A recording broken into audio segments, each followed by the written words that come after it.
Wagwan, everybody. Welcome to the Dis Affamie History podcast, where we'll be speaking about history and as well family history and how history relates in terms of Caribbean people for the present as well as in the past, and how in the past what that does and brings forth for what we are going through at present and what we can learn from our history, from our family, and take that moving forward. So I do hope you enjoy the podcast. And if you like it, please ensure to subscribe, like, and review. Thank you. What's up, everybody, and welcome to the podcast, Dis Affamie History. Today we've got a great show because we'll be sitting down with Dr. Jeff Nebeker Johnson discussing his book, The Property of Benjamin Lewis, the biography of Spottswood Rice. This is the first biography in book form for this great man, covering every aspect of his life, from slavery to soldier, and finally to minister.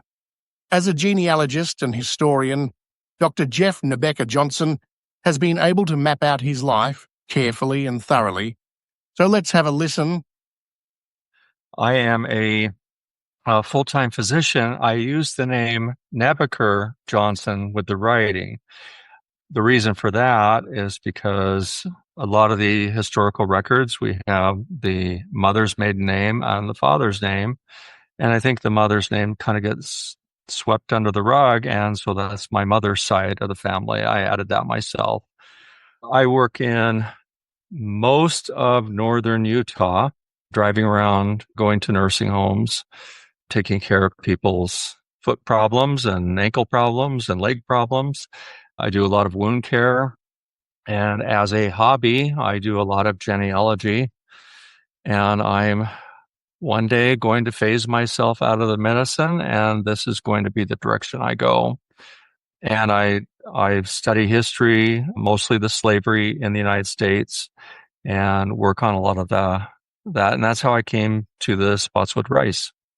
Oh, no, thank you so much. Because again, even though, yes, this podcast is primarily concentrated within the Caribbean in that time frame period as well, but there are some similar themes that are very much so the same in terms of the lives that were lived. And of course, you as a hobbyist in your doing genealogy and of course the research, these are the same exact things that do come off, although we are mostly concentrating on the book Spottswood Rice. So, what drew you to write the story of Spottswood Rice, and how did this project start?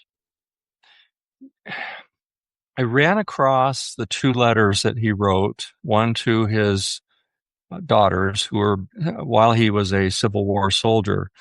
They were written not long after he escaped and joined the Union Army. And the one letter was sort of a way of consoling his two daughters, just to let them know, I haven't forgotten you. I didn't just run away and you're never going to see me again, and I'm going to come get you. In fact, I'm bringing 800 white soldiers and 800 black soldiers, and we're going to rescue you, which is a pretty hefty threat and promise. And then he wrote a second letter, which went to the slave owner of his youngest daughter, who at the time was 12, and he could not get her back until sometime after that letter. So that was what sparked my interest. I thought, I'm a father. I have 7 children, and I would do the same thing. I would not stop till I had him back.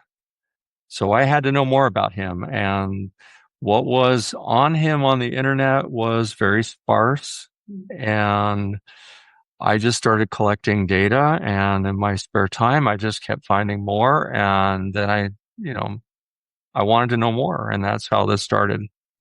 Wow, wonderful. And, with, Spottswood Rice, the relation to, I guess, Benjamin Lewis, his enslaver, why was that central to the title of the book and the theme? I think initially with my research in slavery, I started doing more genealogy for slaves. and freemen. And I didn't like the idea of property. And then there was an Instagram site that is now defunct, and it was called People Not Property. And that hit me really hard. It was doing very similar things, trying to promote knowledge about slavery. And I just thought, the where a slave has to run away from a farm or plantation to gain freedom. And his own daughter's slave narrative, she was talking about how he would come home just whipped to a point where his shirt was stuck into his body, and her mother had to try to remove the material from his skin. And I said, nobody should live like that. He's not property. And so the title is more, I would almost say slightly sarcastic, but it's trying to prove the point. This man was property. He was the property of this person. And he accomplished, in my opinion, many great things, much greater than even the slave owner. And there are many people that are underappreciated that were treated like property that have gone on to do great things in this country. No, thank you. And of course, with Spottswood Rice, known for his bold letters to his former enslaver, what makes these letters so historically significant? I think it was more of an avalanche. And if it had been more known at the time, I think you would have had more people walking off plantations, because everyone is kept isolated on a plantation. They're not, or a farm. They kept them illiterate so they couldn't find their way to Canada or Illinois or somewhere else. They couldn't read the street signs. They couldn't, watch for messages to guide them to a safe spot. And so his letter really showed the rage that was inside. And for a father, this is my child. I want my child back. I want my child free. I've got all of my children but this one. Now, his stepdaughter, Cora, she was 23 at the time. And I believe she was married, because she had a different last name. And I'm pretty sure she was married. That's been really tough to find. Mm-hmm. And so I don't think they worried as much about her. She was an adult, but this 12-year-old fetching water for a woman who could easily have done it for herself, and, making her meals for her. They had money. They could have hired someone. And it became kind of a tug of war between the two. And I think this really demonstrated what the abolitionists were saying and feeling. And what I think a lot of Americans were feeling at the time was, this is ridiculous. No, definitely. And it's just to, again, reiterating those themes, or as to defining people that were actually people and not just property. And how did, Rice redefine what it meant to be a father under slavery and in the face of his legal powerlessness? Right. And a lot of I've read thousands of slave narratives, and I haven't heard didn't read a single story where the man said, something to the effect, I really don't want to get married to someone on the same farm. You wanted someone on a different farm where your children would be, because you didn't witness the crimes against your wife and children, because there would have been more violence, there would have been more deaths. And I mean, if you know, being a divorced person, okay, for example, I have to trust that my children are okay with my ex if they're there most of the time. I have to hope and pray everything is okay. And once in a while I get a message I don't like, it might be upsetting. And knowing that, coming back and you see your wife has bruises on her, or, scars on her back, you're going to say, wait a minute, what's going on here? And it would be outrageous. You'd be very angry. And this is where the property aspect also comes into play, is you have no control. You are someone else's property. So that's why you don't see a lot of marriages that were on the same farm, because you just didn't want to witness that. No, definitely not to see your loved one get hurt, for sure. And so for Rice, he later ended up joining the Union Army. How did his service intersect with his personal fight for freedom of his children? Well, when one of the things that, and it's in the book, it's in one of the two books, there was a Union politician, and he stated that if we can get the slaves to join us, we get one more man, and we're taking away one from the Confederacy. And so they said, well, we need incentives. And they said, we will give them freedom. They're instantly a free man. Now, that didn't include the women because they were still, on the farm. They couldn't fight. So the men that were in an area where the Union troops were, they would often join. And I went through every record I could find and even traced Spotswood's path to the Union Army. And all of that is in the book. But that freedom, I think when Spottswood understood that, and several of the others that were on the same plantation, they all left one by one, got their freedom. And I think that that's what gave him a little bit of a feeling of empowerment. Here, I'm a soldier, of the Union Army. This area where I'm from is controlled by the Union. Now I can write a letter, because that letter came right, not long after he arrived. So I think that it gave a great sense of empowerment to these men as they went out and fought and shot at the people that were wanting to continue the slavery. And so they felt that taste of freedom earlier than a lot of others.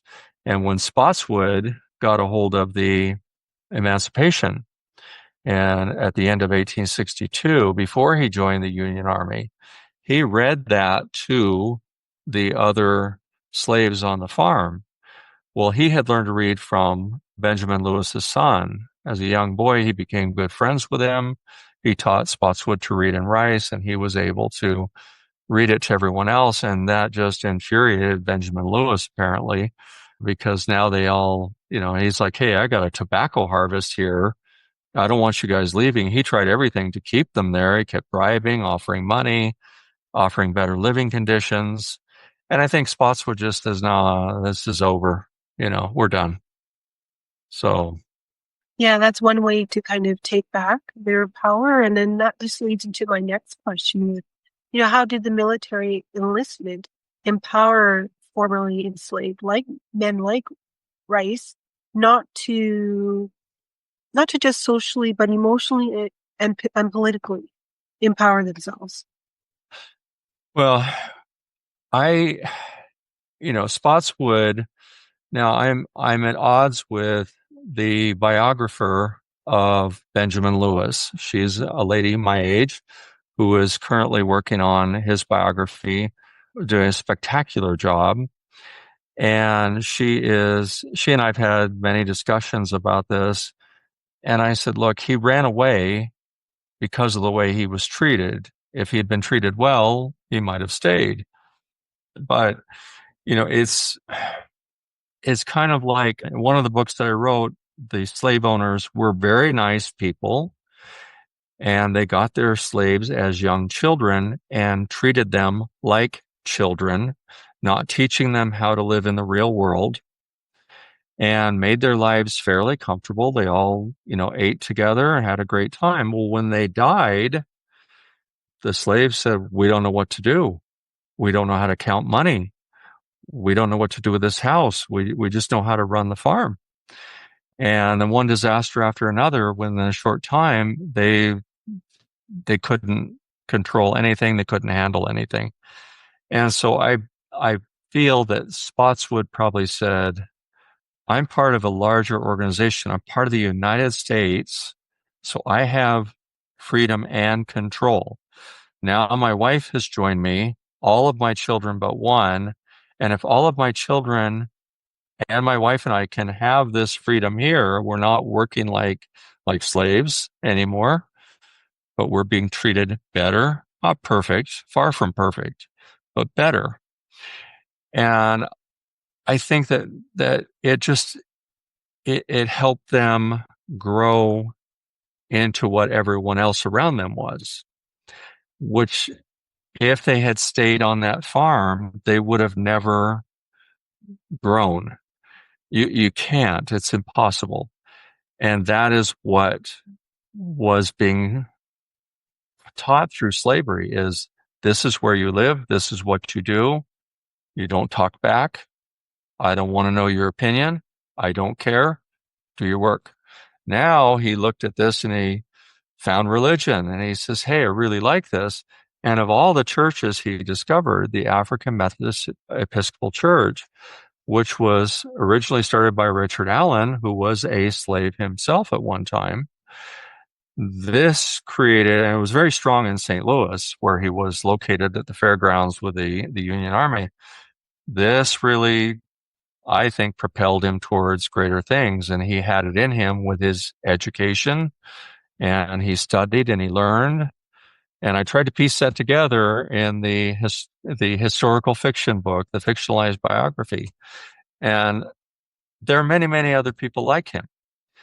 He's not the only one. There are many out there, or we wouldn't be where we are today. And so he's just one history of success. Which is great because again, we need those success stories to be taught, to be discussed. And going on with Rice being also as a minister, how did his Christian faith shape his identity and his understanding of freedom? The one of the things that happened fairly early on is when, and most of my stuff is based in Missouri, and my research is based in Missouri on all of the slaves that I work on and the freemen. But I really think that the Christianity was such a central theme in the United States.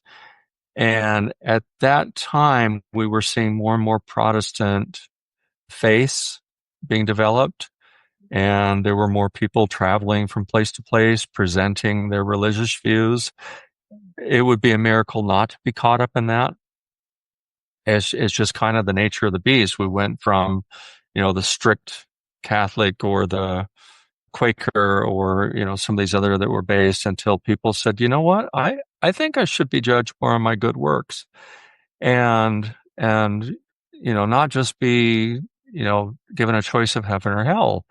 And when you look at the African Methodist Episcopal Church, or it's easier for me to say AME Church, the AME Church is heavily based in charity and good works. It is a remarkable group. And I think Spottswood was just drawn to that. I have an idea his wife Ara was drawn to that. And in no time at all, he became one of their ministers. And he must have been a very effective speaker because he moved from place to place very quickly. I think by the time he gave a few sermons, I think he felt like, hey, I can do this. He was sent on missions, and that's what most of his life was after that, was building the churches. And the man had the faith, even as an older man he had very severe rheumatoid arthritis, and he just kept going. And it was based on his faith and trying to help others.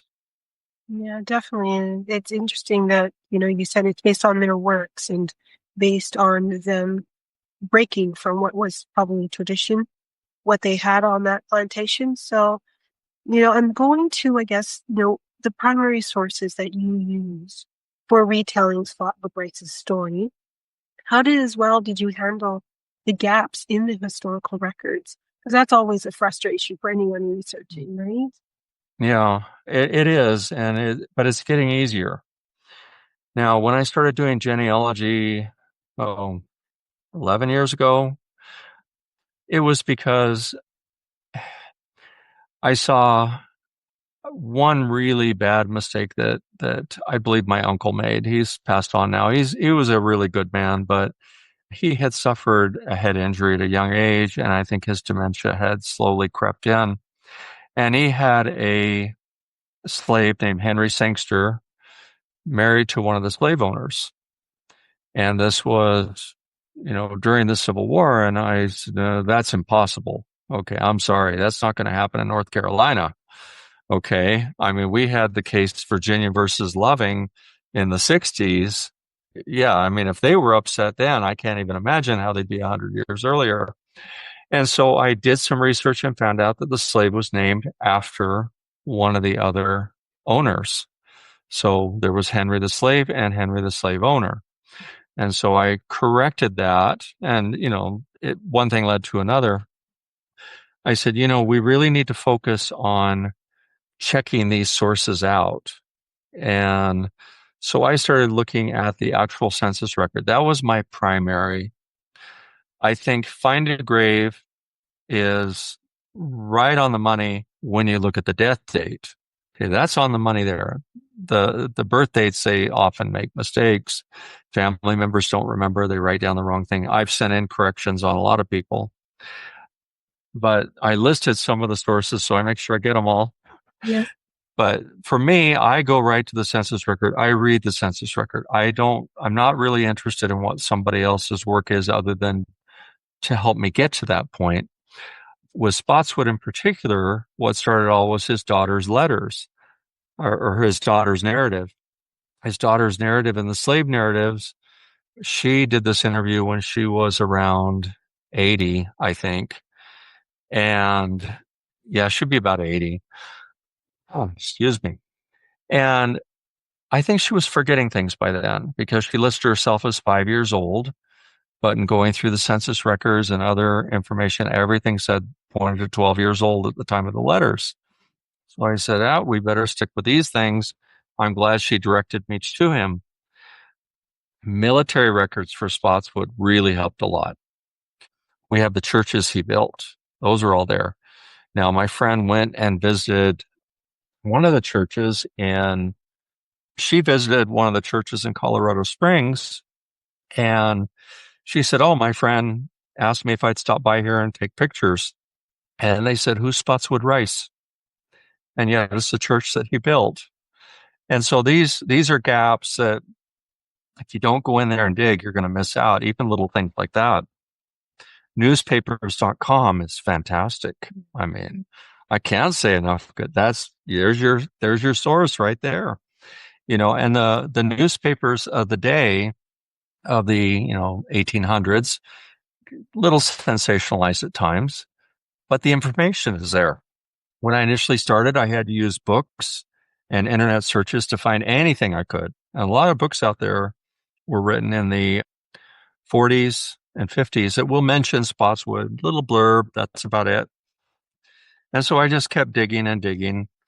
I need to get out to the library in St. Louis. I'm sure there's a lot more I can find. And Benjamin Lewis, before he died, he built the Ben Lewis Library in Glasgow, Missouri. So there should be even more there. And that's where my colleague Margaret goes to a lot. And that's where she found a lot. And then one that I think gets missed so much is Family Search will constantly put new information in there.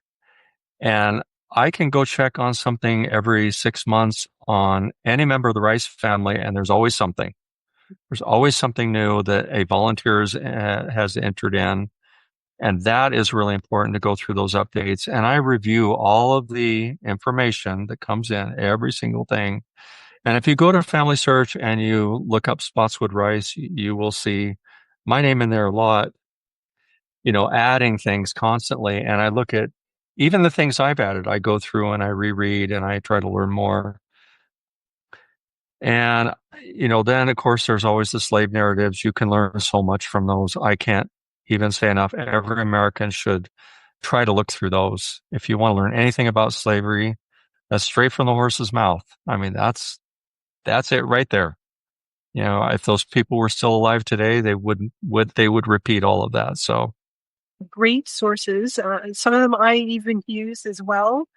I do believe, especially for familysearch.org, that is definitely been something that I have leaned on heavily, and not only as well going to the family history centers themselves, but I'm glad that you mentioned as well books, because that does come up to be able to use that, leverage that as resources, because it is available, and Google has quite a bit of books in terms of what you can be able to find when you, especially when you're doing researches.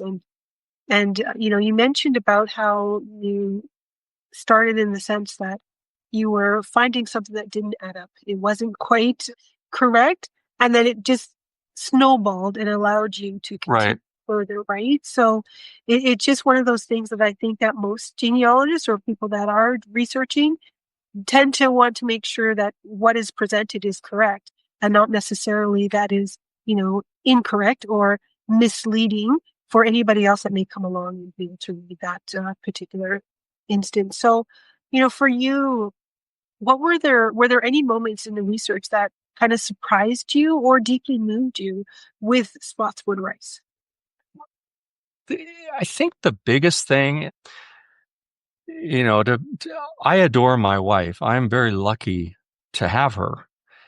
And Spottswood and Ara were very, very close. I mean, she's treating his wounds. She's raising children with him. He's seeing her every free moment. Then she sees him as a soldier and lives with him while he's a soldier. And then she goes on to help him with his ministry and being, his right arm. She was the secretary for him. And she's there greeting people, getting to know their needs, and she's serving as much as he is. And then he gets called to Albuquerque. Now, in the late 1880s, Albuquerque to Missouri, trying to travel from St. Louis to there might have been a train a route or two. I don't know if he took a train to get there, but more than likely, because it's in a very isolated area, it's one of the last areas of the United States that was pretty wild still. I have an idea he took a horse and wagon with supplies, and he took his son Noah. They went through hostile Indian territory. I'm sorry, Native American territory. And at that time, there were still a lot of Native Americans holding slaves. Mm. And I tried to imagine him saying to his wife, "Hey, everything's fine. I'm going to go start this church. I'm sure they'll call me back in no time at all. I know your health isn't great, but we're going to be together." And yet he never saw her again. I'm sure they had letters. You didn't have a phone. You didn't have the internet. And that's the part that hit me, is having that much faith to be able to say, "Oh yeah, I'm going to do this." I'm sure it weighed very heavily on him. I'm sure he thought, I'm probably not going to see my wife and many of my kids again and my grandchildren. And he said, one son said, "Hey, I'm going with you, Dad." And that was it, and then he gets a message that his wife dies, a few years later. That is what hit me. That's what really got to me. So, Seeing that there's always those types of stories that do move you, that do have you really thinking, like, how did someone not only have the fortitude, but how did they get through it mentally in terms of what they faced, what they dealt with, and their own resolve to see it to the end is just amazing. And to know that, especially, as for family historians or researchers, I mean, the fact that that is your ancestors, right, that got through that. How come I can't even get through the day with, whatever minor exactly. thing we can be able to do, right? Yeah. So it's just one of those things, but it's, I find them always very powerful to kind of read. When you come across those things and just take it into say, wow, this is just what they were able to face and to be able to get through. I should be able to get through anything, Yeah. Um, I can make it to 5 p.m. I can do it. yes, exactly. And then, of course, how do you balance the historical context with, of course, the biblical biography, and then, of course, intimacy and writing about a life like Spottswood Rice? I think that because I'm a physician, you get into the mode of being able to empathize and listen without saying, taking it home with you and saying sympathizing, so to speak. And so when I am with a patient, I'm focused on solving that problem. And I'm going to do my best to solve the problem. If not, I'm going to find somebody else. And when I walk out that door, and not to sound cold or harsh, I have to be ready to go find the next one and help them and solve their problem. And to be honest, I have forgotten all about that other. That's what the medical assistant is now going to take care of. And I might later on in the afternoon say, "Oh yeah, that one. I better call the assistant. Did you order those labs?" And so the same thing with that is I tell myself it's a different world. That person lived his life, passed away. My belief is he's with God. He's happy. Okay. This is my little adventure here now. I'm doing what I can to bring his memory to the rest of the world so they can see, this is a man who, he didn't worry about what he was going to do Monday morning, if he was going to get everything done at work, and, if he's going to be able to take a vacation. These people didn't say that. They said, I hope that we can have a good crop this year. We don't have any problems, and maybe we'll have a little extra money. We can pay for some education. That's the real thing. Okay. And our problems become more trivial that way. And so it's easy for me to separate these things. I appreciate what's been done. I appreciate their sacrifices. And I know my life is much easier. And so I tell my children, I say, you live in the greatest time in history with all the problems we have. You don't have to worry about somebody kicking down your door and taking everything you have and shooting you. It just doesn't happen every day. But people lived in fear of the night. They lived in fear of the dark. And they got up as soon as they could see, and they worked on their farm, and they kept their family alive, and they sacrificed. And, I'm not going to worry about, these trivial things anymore in my life. So I think it's helpful. Yes. No, I would definitely agree that it is very helpful, and I'm glad that you framed it in a way that, yes, with your regular position that you do, that you're able to detach from the record that you're seeing, and as well not to take it home with you, because that's a very hard thing. And of course, the fact that as well that you're able to talk yourself through, in the sense that, okay, this is what I'm looking at. This is the context for which it's in. And I think for some people, that may be more of a challenge for them to talk themselves through, to know that this isn't something that you necessarily have to take home and pine over and think about and become depressed over. These are records. They happened. They were the times that they were. However, you can appreciate what people went through, how they handled the situation, and know that, those are the positives, if not more, in order to take out of those particular situations. So I'm really glad that you mentioned and touched upon those, because those are essential to get through any type of records, not necessarily just for this particular time frame period, but for anybody coming across any type of heavy records as well. And as we come to a close, what can you say to the audience, especially Black families and genealogists, that can learn from Spottswood Rice's life and words? In the LDS church, they always say, if you don't have time, you're a busy person, just do your three generations. And that is important. Okay. And I know with Black Americans trying to get over the Atlantic Ocean, it's almost impossible, if not impossible. And so I think if you can get as much information in there as possible, go back as far as you can. And if everybody did that, that database gets so large and it starts overlapping, and people see the same name and they go, hey, that's my great uncle. And he's apparently got this family over here I didn't even know about. And this is how you do it. And go through the census records. I mean, if I can, as busy as I am, go through all of Missouri censuses every single county, going back to 1840 all the way to 1910. Anybody can do that. And I listed anybody who said black or mulatto. And I did my best to try to piece it together using logic, using data, going to newspapers, going to find a grave. Anybody can do it. And you're going to be amazed who you find. For example, real quick, one person I mentioned in one of the records is he had stated to the census taker, "This is my adopted son." And so I put that information in there, and a woman called me and said, "You put adopted son. How sure are you of this?" And she seemed a little bit upset. And so I said, "Well, I could make mistakes, but let me check it out."